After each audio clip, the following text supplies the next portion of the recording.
So step 1, put on your goggles. Step 2, take the mass of a test tube and a stopper that has no hole in it.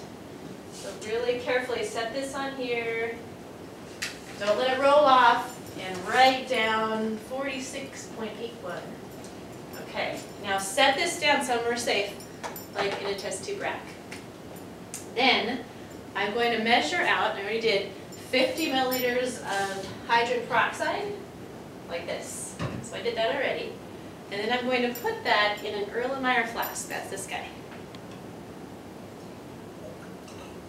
Okay.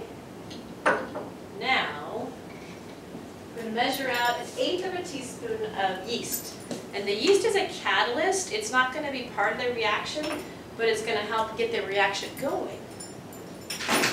Okay.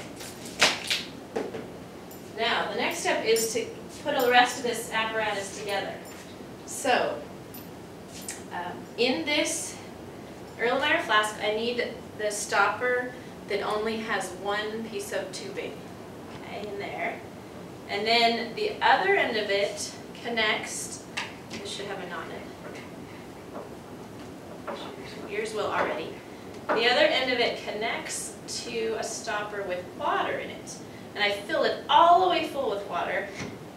And then I'm going to put this in here. It's all the way full.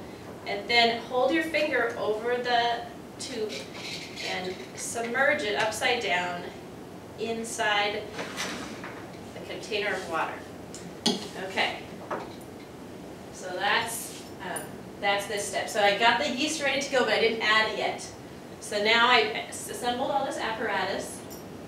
And now, when I'm ready, I quick-like open this up, put the yeast in, give a little swirl. And then this tube tends to kind of get kinked, so I'm going to make sure I hold it up just a little bit so the gas can flow through the tube easily. Okay, and then hopefully we'll start making some gas.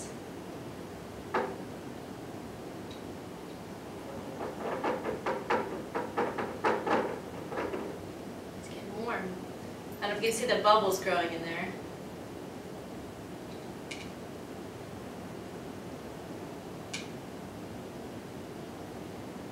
Okay, well, we wait for that to finish. Then what I'd like you to do after you've collected a lot of gas is this, you'll pull this out of this thing, and you'll take this stopper that you had sitting over here, and you'll pull it out, and you'll let the water dump out and put the stopper back in it. Dry it off really good. And put a little mark on it.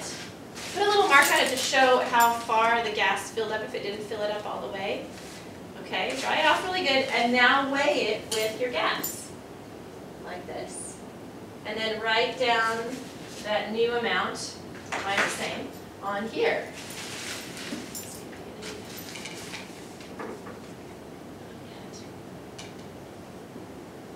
And then you can calculate the density. That's the last step.